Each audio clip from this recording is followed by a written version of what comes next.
Hello दोस्तों, मैं मंजीत कुमार आप सबका बहुत बहुत स्वागत करता हूं अपने यूट्यूब चैनल पर। दोस्तों आज है 4 नवंबर 2020। 4 नवंबर 2020 आज हम लेकर आए हैं फिजिक्स का वीवीआई क्वेश्चन।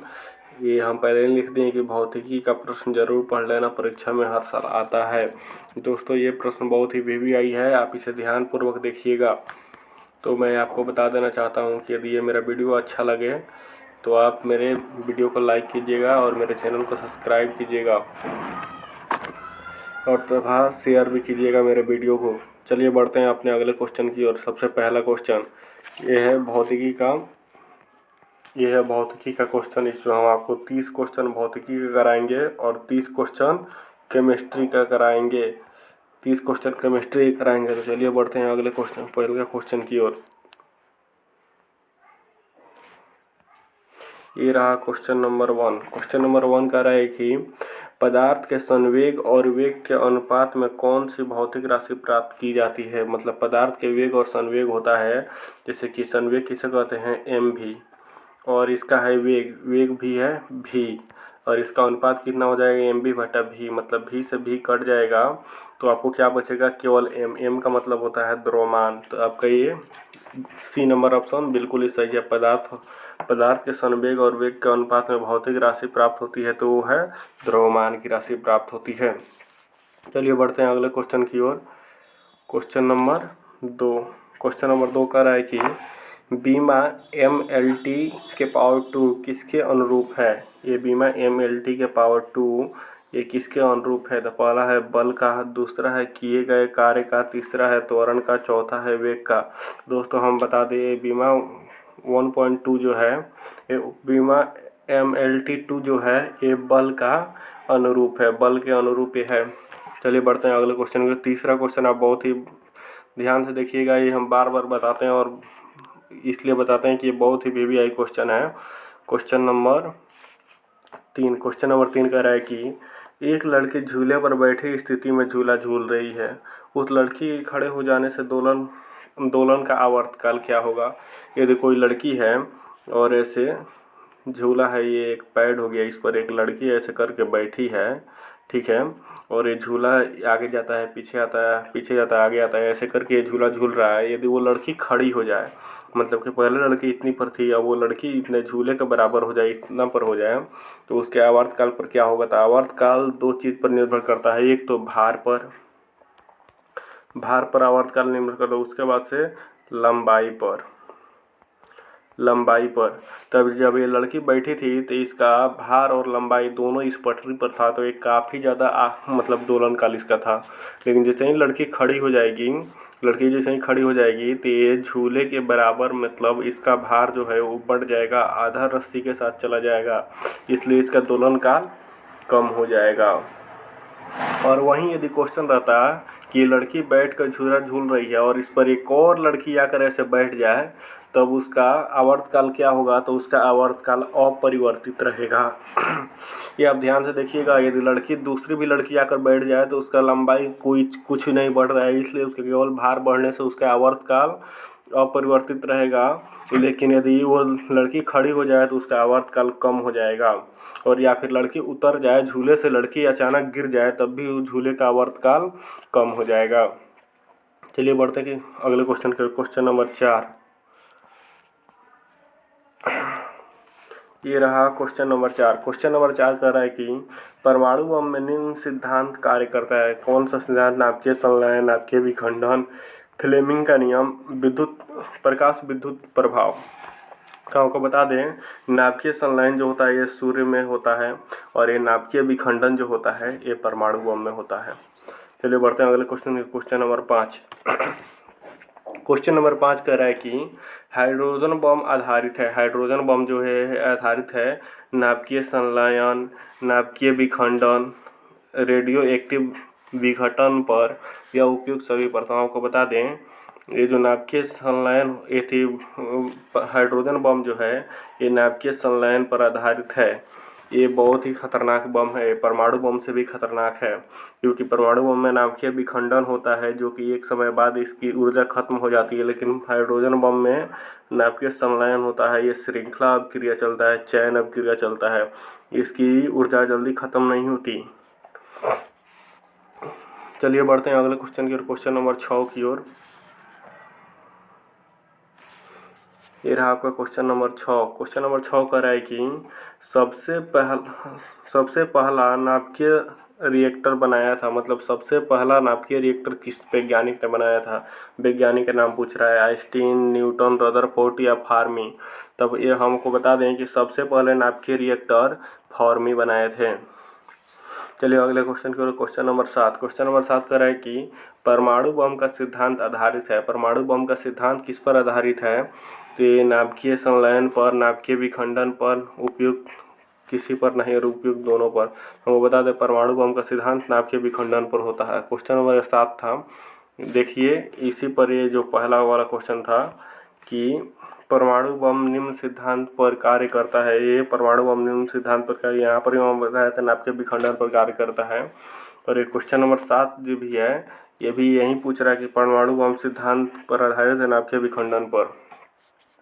बढ़ते हैं क्वेश्चन नंबर 8 की ओर। ये रहा क्वेश्चन नंबर 8। क्वेश्चन नंबर 8 कह रहा है कि ध्वनि या ध्वनि प्रदूषण मापा जाता है। ध्वनि या ध्वनि प्रदूषण मापा जाता है कैसे? यदि आप हमारे पुराने वीडियो देखे होंगे तो हमको बताए होंगे कि ध्वनि हमेशा डेसिबल से मापते हैं, या आवृत्ति या हर्ट्ज में मापा जाता है। तो ना इसमें आवृत्ति है, ये डेसिमल है, डेसिमल नहीं होगा, डेसी में नहीं होगा, और फार में नहीं होगा। यदि आवृत्ति होता है या फिर हर्ट्ज होता है HZ, तो उसमें भी ध्वनि मापा जाता है। यहाँ पर डेसिबल है तो डेसिबल सही आंसर है। Question number 9। क्वेश्चन नंबर 9 कर रहा है कि साधारण बातचीत के ध्वनि की तीव्रता होती है। साधारण बातचीत हम लोग जो साधारण मानो जो हम लोग बातचीत करते हैं, इसकी ध्वनि की तीव्रता कितनी होती है? तो कितना भी कोई धीरे से बोलेगा तो अगला तभी सुन सकता है जब उसका 30 डेसिबल ध्वनि हो, और कितना भी कोई कस कर बोलेगा तो अगला तभी सुन सकता है जब उसका 40 डेसिबल ध्वनि हो। इससे कम की ध्वनि सामान्य मानव ना बोलते हैं और ना ही सुनते हैं। मतलब मानव की बोली नहीं सुनते हैं 30 डेसिबल से कम, लेकिन इस तरह यदि सीटी वीटी का आवाज़ हो तो वो सब सुन लेते हैं। चलिए बढ़ते हैं अगले क्वेश्चन की, क्वेश्चन नंबर 10 की ओर। क्वेश्चन नंबर 10 कह रहा है कि ध्वनि की वो विशेषता जो एक मादा ध्वनि को नर ध्वनि से भिन्न करती है, क्या कहलाती है? मतलब कि ये जेंडर का अंतर बताती है, जैसे कि मेल और फीमेल, ये दोनों के जेंडर में ध्वनि का बहुत बड़ा अंतर पाया जाता है। ऐसा क्यों होता है? मतलब कि इंसान का, मानव का जो होता है, ये मतलब मेल का, उनका ध्वनि थोड़ा सा भारी लगता है और लेडीज़ का ध्वनि थोड़ा सा पतला लगता है। ऐसा क्यों होता है? ऐसा होता है तारतम्य के कारण। तारतम्य के कारण ये ध्वनि से मानव मेल और फीमेल की ध्वनि को मतलब ये अंतर पाया जाता है। चलिए बढ़ते हैं अगले क्वेश्चन की ओर, क्वेश्चन नंबर 11 की ओर। कह रहा है क्वेश्चन नंबर 11। क्वेश्चन नंबर 11 कह रहा है कि ध्वनि किस लक्षण के कारण कोई ध्वनि मोटी या पतली सुनाई देती है। ये पिछले वाला ही क्वेश्चन थोड़ा सा घुमाकर है। ये तीव्रता के कारण नहीं होगा, घोरता के कारण नहीं होगा, इनमें से कोई नहीं होगा, तारतम्य के कारण होगा। ये ध्वनि मोटी या पतली सुनाई देती है। जैसे मेल की ध्वनि जो है वो थोड़ी मोटी होती है और ये फीमेल की जो ध्वनि है थोड़ी पतली होती है, ऐसे ही करके। चलिए बढ़ते हैं अगले क्वेश्चन की ओर, क्वेश्चन नंबर 12 की ओर। ये रहा क्वेश्चन नंबर 12। क्वेश्चन नंबर 12 कह रहे हैं कि प्रकाश का वेग सर्वप्रथम किसने ज्ञात किया? मतलब किस वैज्ञानिक थे जो प्रकाश का मतलब वेग ज्ञात कर पाए थे? तो गैलीलियो, न्यूटन, रोमन या माइकेल्स। तो हमको बता दें कि ये जो रोमन वैज्ञानिक थे, इन्होंने प्रकाश को सर्वप्रथम ज्ञात किया था। चलिए बढ़ते हैं अगले क्वेश्चन, क्वेश्चन नंबर 13 की ओर। क्वेश्चन नंबर 13 कह रहा है कि प्रकाश का वेग अधिकतम होता है। प्रकाश का वेग क्या चीज़ में अधिकतम होता है? तो आपको बता दें प्रकाश का वेग हीरा में अधिकतम नहीं होता। हीरा बहुत ही कठोर धातु है, पानी में भी नहीं होता, हाइड्रोजन में भी नहीं होता। ये होता है निर्वात में। निर्वात में प्रकाश का वेग बहुत ही तेज होता है। चलिए बढ़ते हैं अगले question, question number 14। Question number 14 कह रहा है कि माध्यम के तापमान में वृद्धि के साथ प्रकाश की गति क्या होती है? बढ़ती है, घटती है, वैसे ही रहती है और सहसा गिर जाती है। तो ये कह रहा है कि माध्यम में तापमान की वृद्धि के साथ क्या होता है। यदि माध्यम में तापमान की वृद्धि हो तो वैसे ही रहती है, ध्वनि वैसे ही रहती है। जैसे कि यदि कोई ध्वनि हवा में हो, हवा में हम इसको साफ दिखाते हैं, ये 14 नंबर क्वेश्चन है। यदि कोई ध्वनि हवा में हो, वायु में, और ये पानी में जाए, ठीक है, तो रफ्तार तो वहीं रहेगा ध्वनि का, लेकिन जो है ये घनत्व तो इसका काफ़ी ज़्यादा होता है, इसलिए थोड़ा इसमें देरी से जाएगा और ये हवा में तेज़ी से चलता है। चलिए बढ़ते हैं 15 नंबर क्वेश्चन की ओर। क्वेश्चन नंबर 15 कह रहा है कि जल, कांच व हीरा में प्रकाश की चाल निम्न होती है। तो जल कठोर, हीरा सबसे कठोर होता है, इसमें तो कभी नहीं होगा, ये हीरा में भी नहीं होगा। अब रह गया कांच और ये रह गया जल। तो आपको बता दें कि कांच से तेज जल में प्रकाश चलता है, तो होगा जल, कांच और हीरा, ये सही क्रम है, बी नंबर। चलिए बढ़ते हैं अगले क्वेश्चन की ओर, क्वेश्चन नंबर 16 की ओर। ये रहा क्वेश्चन नंबर 16। क्वेश्चन नंबर 16 कह रहा है कि निम्नलिखित में से कौन अर्धचालक नहीं है? जर्मेनियम है, सिलिकॉन है, उसके बाद से सिलीनियम भी है। कौन अर्धचालक नहीं है? अर्धचालक आर्सेनिक नहीं है। चलिए बढ़ते हैं अगले क्वेश्चन की ओर, क्वेश्चन नंबर 17।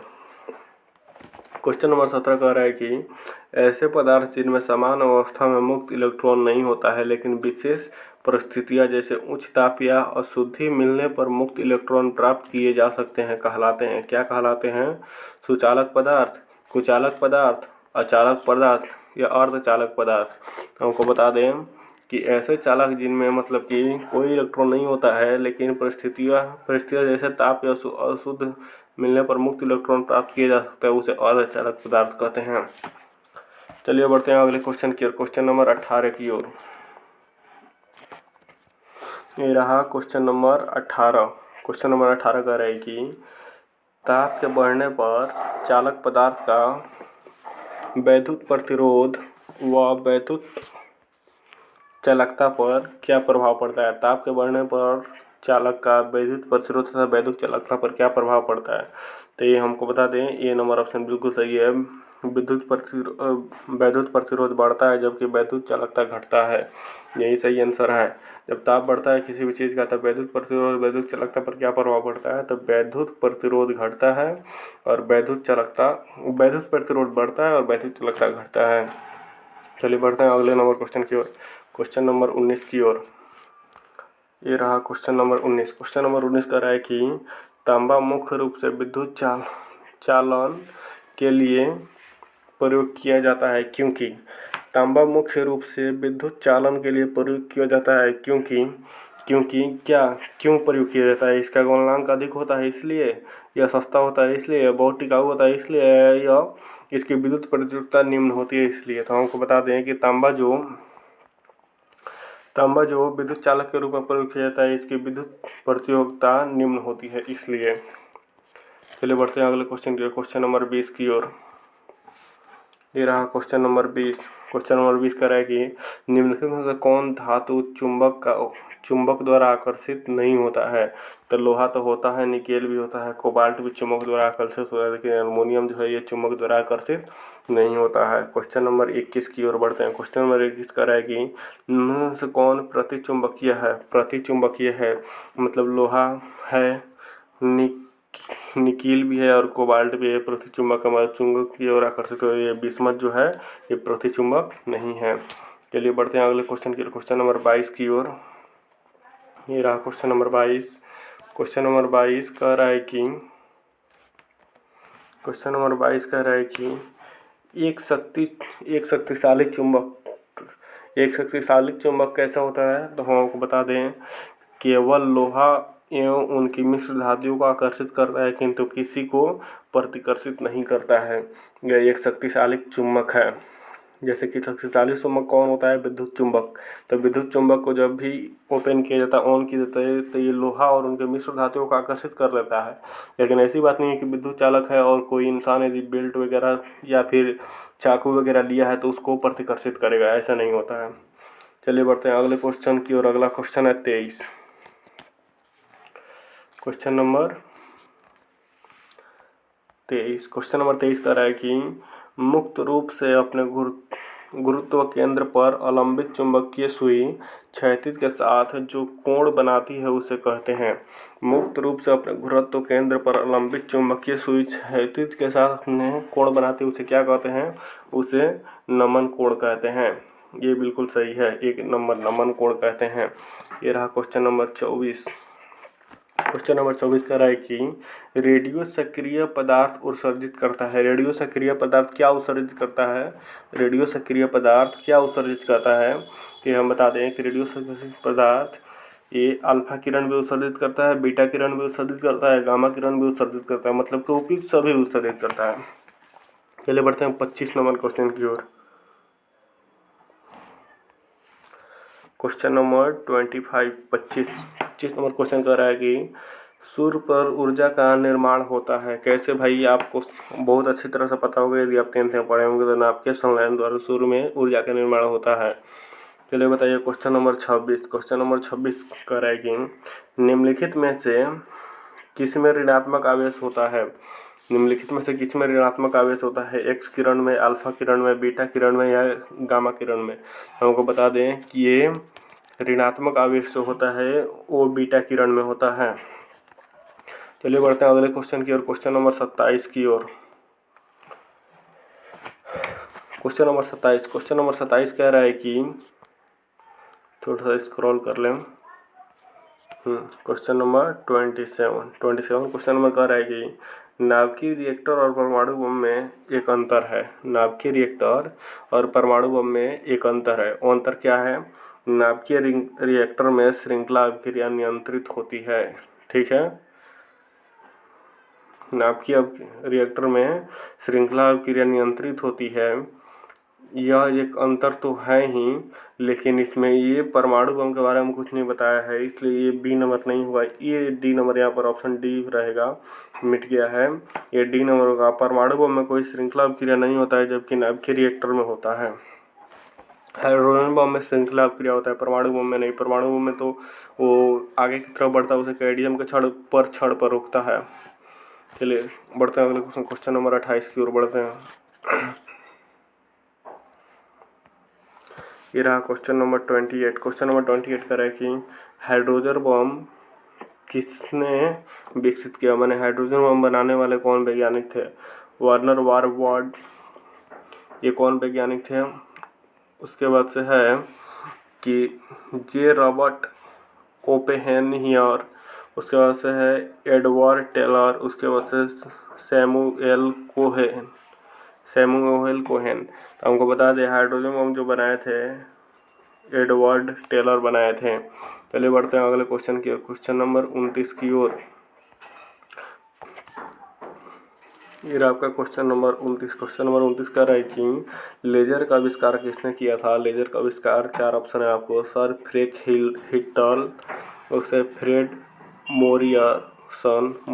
मोरिसन, उसके बाद से सी नंबर TH मेमन, चौथा नंबर है मैसूर क्रे। तो आपको बता दें कि ये इसका सही आंसर होगा, ये जो लेजर का आविष्कार TH मेमन ने किया था। चलिए बढ़ते हैं अगले क्वेश्चन की ओर। क्वेश्चन नंबर 30 की ओर। क्वेश्चन नंबर 30 की ओर। क्वेश्चन नंबर ये है 30। क्वेश्चन नंबर 30 कह रहा है कि वर्षा की अम्लता किसके द्वारा मापी जाती है? बहुत ही VVI क्वेश्चन है। बैरोमीटर से हवा मापा जाता है, हाइड्रोमीटर से, उसके बाद से ये मीटर से भी विद्युत वगैरह नापा जाता है, और pH मीटर से ये जो है ये बिल्कुल सही आंसर है, वर्षा की अम्लता मापी जाती है। चलिए 30 फिजिक्स का क्वेश्चन हो गया। यदि आपको मेरा वीडियो अच्छा लग रहा हो तो आप इसे चैनल को सब्सक्राइब कर दीजिए और वीडियो को लाइक कर दीजिए। चलिए अगला कंप्यूटर में यहाँ से कह रहे हैं कि यहीं जो हम बात बताएं कि subscribe my YouTube channel and watch my full video. बहुत लोग होते हैं जो कि थोड़ा सा वीडियो देख लेते हैं और कहते हैं ये तो अच्छा नहीं है, चलो हटो यार, लेकिन आप पूरे वीडियो को देखिए। चलिए अब हम यहाँ से अब शुरू करेंगे 30 केमिस्ट्री का क्वेश्चन। ये रसायन शास्त्र का रसायन का 30 क्वेश्चन अब हम यहाँ से बनाएंगे। बढ़ते हैं अगले क्वेश्चन की ओर। चलिए, ये है हमारा पहला नंबर क्वेश्चन। पहला नंबर क्वेश्चन कह रहा है कि निम्नलिखित में से किस पदार्थ में ऑक्सीजन नहीं है। मतलब निम्नलिखित में से कौन ऐसा पदार्थ है जो ऑक्सीजन नहीं है। पहला है सीमेंट, दूसरा है रेत, तीसरा है मिट्टी का तेल, चौथा है कांच। तो सीमेंट में ऑक्सीजन होता है, रेत में भी ऑक्सीजन होता है, लेकिन ये मिट्टी का जो तेल है इसमें ऑक्सीजन नहीं होता है। तो ये आपका करेक्ट आंसर है मिट्टी का तेल। क्वेश्चन नंबर 1 था। चलिए बढ़ते हैं अगले क्वेश्चन नंबर 2 की ओर। क्वेश्चन नंबर 2 कह रहा है कि कौन सा पदार्थ प्रकृति में 3 अवस्थाओं ठोस, द्रव और गैस में पाया जाता है। बहुत ही VVI क्वेश्चन है ये, आप इसको ध्यान से देखिएगा कि एक ऐसा भी तत्व है जो कि ठोस अवस्था और द्रव अवस्था और गैस अवस्था तीनों में पाया जाता है, वो है H2O, मतलब कि जल। जल जो है, जल को जब ठंडा होता है तो बर्फ़ हो जाता है, और जब ये गर्म होता है तो वाष्प बनकर उड़ जाता है, और इस तरह द्रव अवस्था में तो जल है ही। चलिए बढ़ते हैं क्वेश्चन नंबर 3 की ओर। क्वेश्चन नंबर 3 कह रहा है कि स्टेनलेस स्टील एक मिश्र धातु है, जबकि वायु है एक। वायु क्या है? स्टेनलेस स्टील तो एक मिश्र धातु है, लेकिन वायु क्या है? मिश्रण है। क्या चीज़ का? तो हाइड्रोजन और ऑक्सीजन का मिश्रण है, H2O का मिश्रण है।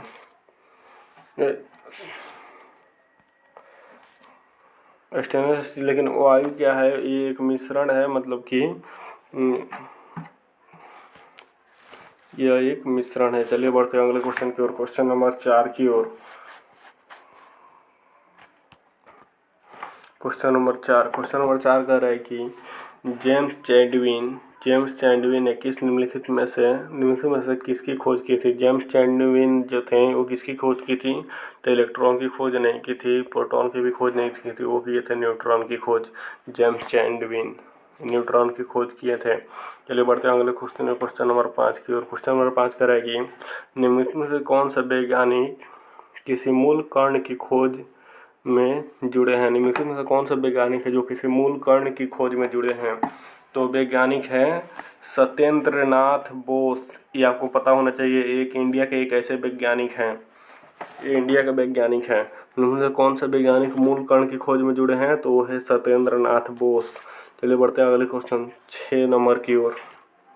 पॉजिट्रॉन की खोजकर्ता कौन है? पॉजिट्रॉन की खोजकर्ता कौन है? मतलब वैज्ञानिक का नाम है चैडविक है, युकावा है, उससे से एंडरसन है, या रदरफोर्ड है। तो हमको बता दें कि चैडविक भी नहीं है, युकावा भी नहीं है, ये हैं एंडरसन, ये जो पॉजिट्रॉन की खोज किए हैं। चलिए बढ़ते हैं अगले क्वेश्चन नंबर 7 की ओर। ये रहा आपका क्वेश्चन नंबर 7। क्वेश्चन नंबर 7 कह रहा है कि परमाणुवीय नाभिक किसने खोजा था। परमाणुवीय नाभिक जो होता है वो किसने खोजा था? रदरफोर्ड ने खोजा था, या फिर डाल्टन ने खोजा था, या आइंस्टीन ने खोजा था, या फिर थॉमसन ने खोजा था। और बता दें परमाणुवीय नाभिक जो था वो रदरफोर्ड ने खोजा था। रदरफोर्ड बिल्कुल करेक्ट आंसर है। अगला क्वेश्चन 8 नंबर क्वेश्चन कह रहा है कि एक भारतीय वैज्ञानिक जिसका नाम एक विशिष्ट मूल कण के साथ जुड़ा है वो कौन है? बोस। ये हमको ऊपर ही बताए हैं, इनका पूरा नाम था सत्येंद्र नाथ बोस। यहाँ पर सत्येंद्र नाथ बोस।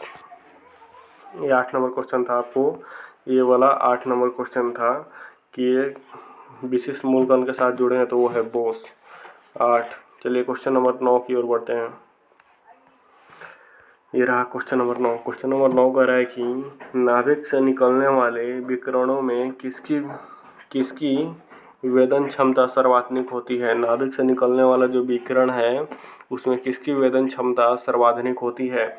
तो हमको बताएं अल्फा किरण की, बीटा किरण की, गामा किरण की, या इनमें से कोई नहीं। तो हमको बता दें कि नाभिक जो होता है उससे निकलने वाले विकिरणों में सबसे सर्वाधिक क्षमता जो है वो गामा किरण की है। चलिए बढ़ते हैं क्वेश्चन नंबर 10 की ओर। क्वेश्चन नंबर 10 कह रहा है कि अल्फा किरण है। अल्फा किरण क्या है? H+ hydrogen ion, He+ helium ion, या इलेक्ट्रॉन या प्रोटॉन। तो हमको बता दें कि प्रोटॉन नहीं है, इलेक्ट्रॉन नहीं है, हाइड्रोजन है, ये हीलियम आयन है, ये अल्फा किरणें। चलिए बढ़ते हैं क्वेश्चन नंबर 11 की ओर। क्वेश्चन नंबर 11 कह रहा है कि अल्फा किरणों पर उपस्थित आवेश हैं। अल्फा किरणों पर कितने उपस्थित आवेश हैं? आपको ऊपर ही दिखा दिए। अल्फा किरण पर दो, देखिए 2 प्लस हैं, 2 आवेश हैं। तो H E प्लस प्लस 2 बार होता है, मतलब कि 2 आवेश हैं, तो 2 इकाई धन आवेश हैं अल्फा किरणों पर। क्वेश्चन नंबर 11 था ये। चलिए बढ़ते हैं अगले क्वेश्चन की ओर, क्वेश्चन नंबर 12 की ओर। ये रहा क्वेश्चन नंबर 12। क्वेश्चन नंबर 12 कह रहा है कि बीटा किरणें बनी होती है। बीटा किरणें किससे बनी होती है? धन आवेशित कणों से, ऋण आवेशित कणों से, उदासीन कणों से, इनमें से किसी ने। आपको बता दें बीटा किरणें ऋण आवेशित कणों से बनी होती है, इनका पावर माइनस में होता है। चलिए 13 नंबर क्वेश्चन की ओर बढ़ते हैं। ये है क्वेश्चन नंबर 13। क्वेश्चन नंबर 13 कह रहा है कि पोलोनियम की समस्थानिकों की संख्या कितनी है? हम आपको कल बताए थे कि हाइड्रोजन की समस्थानिकों की संख्या 3 है, वैसे ही पोलोनियम की समस्थानिकों की संख्या कितनी है? 27 इसकी समस्थानिकों की संख्या है। चलिए बढ़ते हैं क्वेश्चन नंबर 14 की ओर। क्वेश्चन नंबर 14 की ओर। क्वेश्चन नंबर 14 कह रहा है कि चट्टानों की आयु ज्ञात करने के लिए रेडियो एक्टिव आयु अंकल में किस समस्थानिक का प्रयोग किया जाता है? कह रहा है कि चट्टानों की आयु ज्ञात करने के लिए चट्टान कितना साल पुराना है, उसके रेडियो एक्टिव आयु अंकल में किस समस्थानिक का प्रयोग किया जाता है? पहला है यूरेनियम, दूसरा है प्लूटोनियम, तीसरा है थीरियम, चौथा है कार्बन। को बता दें ये है यूरेनियम, रेडियम का प्रयोग किया जाता है। क्वेश्चन नंबर 15 की ओर बढ़ते हैं।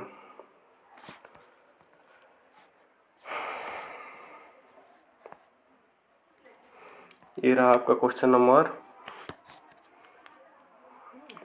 15। क्वेश्चन नंबर 15 कह रहा है कि परिसंचरण तंत्र में रक्त के थक्के की स्थिति का पता लगाने के लिए किस रासायनिक का प्रयोग किया जाता है, समस्थानिक का प्रयोग किया जाता है? परिसंचरण तंत्र होता है मानव का, उसमें रक्त का थक्का का पता लगाने के लिए किस समस्थानिक का प्रयोग किया जाता है? तो हम बता दें कि सोडियम 24 समस्थानिक का प्रयोग किया जाता है। सोडियम का समस्थानिकों की संख्या 24 होती है, 24 होती है। ये भी एक बात याद रखिएगा। हाइड्रोजन का समस्थानिकों की संख्या 3 होती है। ये दोनों VVI क्वेश्चन है। चलिए बढ़ते हैं 16 नंबर क्वेश्चन की ओर। क्वेश्चन नंबर 16 कह रहा है कि कोबाल्ट 60 आमतौर पर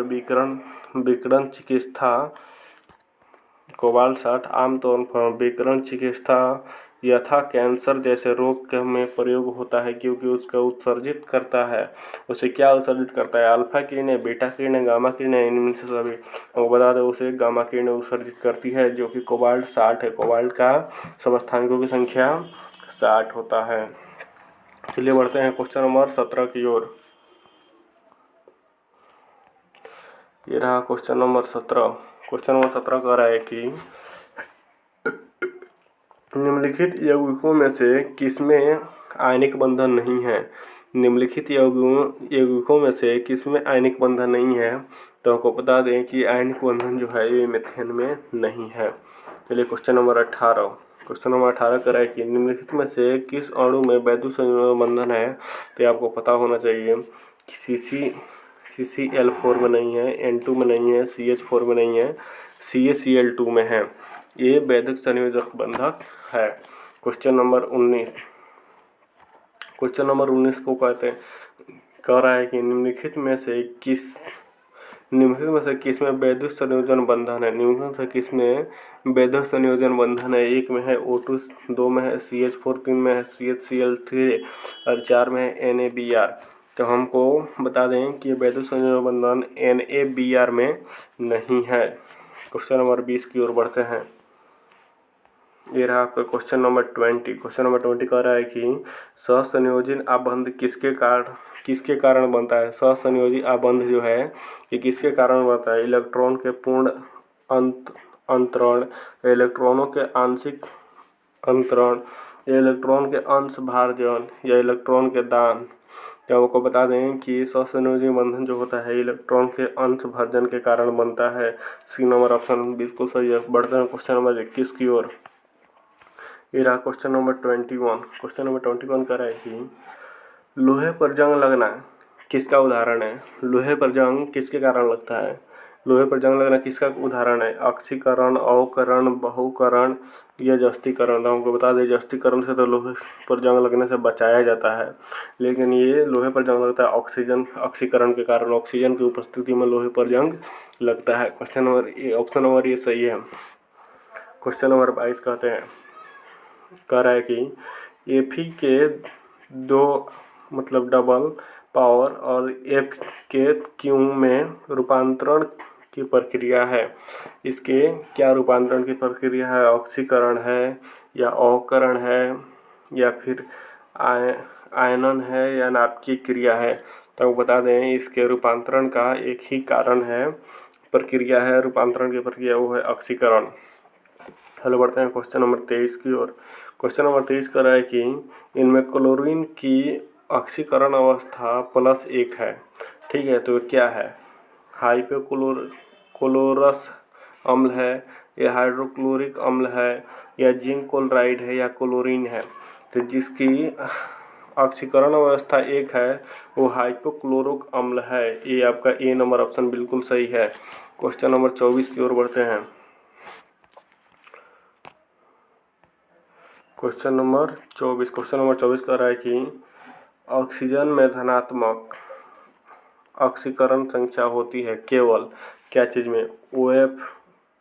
OF2 में या Cl2O में, H2O में या फिर N2O में? तो आपको बता दें कि ये होती है N2O में। ये आपका डी नंबर ऑप्शन बिल्कुल सही है। बढ़ते हैं 25 नंबर क्वेश्चन की ओर। ये रहा 25 नंबर क्वेश्चन। 25 नंबर क्वेश्चन कह रहा है कि हाइड्रोजन सभी अम्लों का एक आवश्यक अवयव है। यह सर्वप्रथम किसने कहा? मतलब किस वैज्ञानिक ने बताया कि हाइड्रोजन सभी अम्लों का एक आवश्यक अवयव है? उस वैज्ञानिक का नाम बताना है। पहला है आर्हेनियस, दूसरा है ब्रास्टेड, तीसरा है डेवी और चौथा है लारी। तो हमको बता दें कि जो वैज्ञानिक थे इनका नाम था डेवी।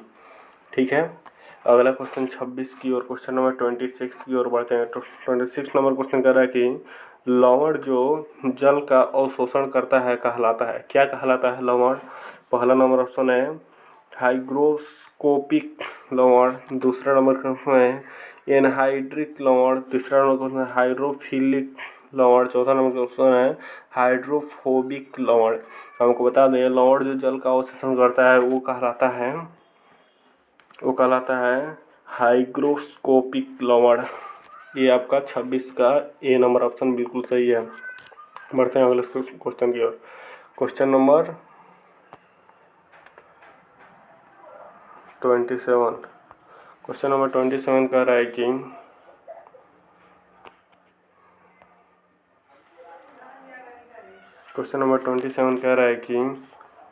थोड़ा डाउन आइए। हाँ, अब क्वेश्चन नंबर 27 कह रहा है कि 27 नंबर क्वेश्चन, ताज़े दूध का pH 6 है जबकि यह खट्टा हो जाता है तो pH क्या होगा? वहीं रहता है अर्थात 6, या उदासीन हो जाता है अर्थात 7, या 6 से ज़्यादा हो जाता है या फिर 6 से कम हो जाता है। जब खट्टा होगा तो ये नहीं, हाँ, जब दूध खट्टा होगा तो ये और क्षारीय होगा, अम्लीय होगा। जब दूध खट्टा होगा तो ये अम्लीय होगा, मतलब कि 6 से कम हो जाएगा। ए नंबर ऑप्शन आपका बिल्कुल ही सही है। चलिए बढ़ते हैं अगले क्वेश्चन की ओर। Question number 28। Question number 28 number question कह रहा है कि पीएच मूल्यांकन दर्शाता है। तो पीएच मूल्यांकन हम बता दें किसी घोल के अम्लीय क्षारीय होने का मूल्यांकन करता है ये पीएच मोल। ये किसी भी घोल को अम्लीय क्षारीय होने का बताता है ये पीएच स्केल। क्वेश्चन नंबर 29 की ओर बढ़ते हैं। क्वेश्चन नंबर 29 कह रहा है कि मोहर लवण है क्या है? मोहर लवण क्या है? सरल लवण, संकर लवण, द्विक लवण या जटिल लवण? आपको बता दें मोहर लवण जो है वो जटिल लवण है, द्विक लवण है। चलिए क्वेश्चन नंबर 30 बहुत ही वीवीआई क्वेश्चन है, आप इसको सुमेलित कीजिए। क्वेश्चन नंबर 30 कह रहा है कि सामान्य लवण क्या होता है? बेरियम क्लोराइड जो होता है ये समान लवण होता है। और उसके बाद है अम्लीय लवण क्या होता है? सोडियम बाइकार्बोनेट जो है ये अम्लीय लवण है। तीसरा है कि क्षारीय लवण क्या होता है? फेरिक हाइड्रोक्साइड जो होता है ये क्षारिक लवण होता है। और द्विक लवण कौन है? फिटकिरी जो है ये है द्विक लवण। सॉरी, ये थोड़ा सा दिक्कत हो रहा था मुझे, लेकिन ये सही है। ये जो फिटकिरी है ये द्विक लवण होता है। इस ऑप्शन से यदि मिलाया जाए तो आपका हो जाएगा 30 का, ये हो जाएगा बी नंबर ऑप्शन। बिल्कुल ही सही है आपका। 1 का 2, 2 का 3, सी का 4 और डी का 1, ये आपका बिल्कुल ही सही है। चलिए बढ़ते हैं अगले क्वेश्चन की ओर। ये तो आपका 30 क्वेश्चन हो गया। उसके बाद से ये हमारे चैनल का लोगो है, देख लीजिए इसे ध्यान से। स्टूडेंट सक्सेस लिखा गया है इस पर। PTS पॉलिटेक्निक टेस्ट सीरीज के नाम से हमारा ये चैनल चलता है। यदि आपको अच्छा लगे तो लाइक कीजिए,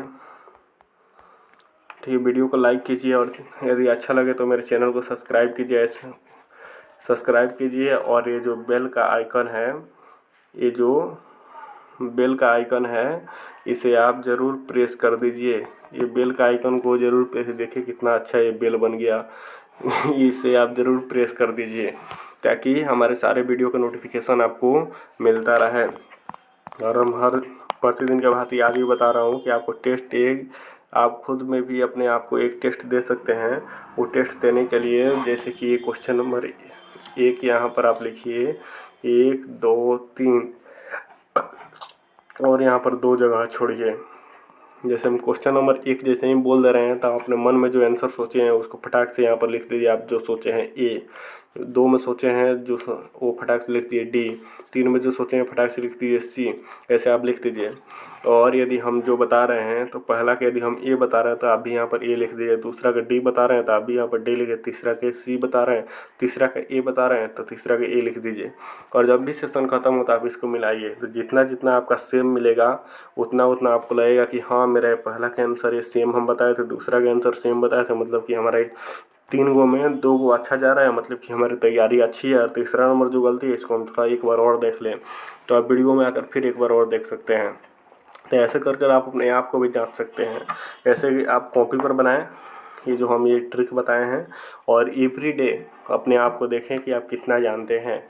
तो चलिए मिलते हैं अपने अगले वीडियो की ओर। 5 नवंबर को अगले वीडियो की ओर मिलते हैं। चलिए धन्यवाद। आज का सेशन यहीं समाप्त होता है।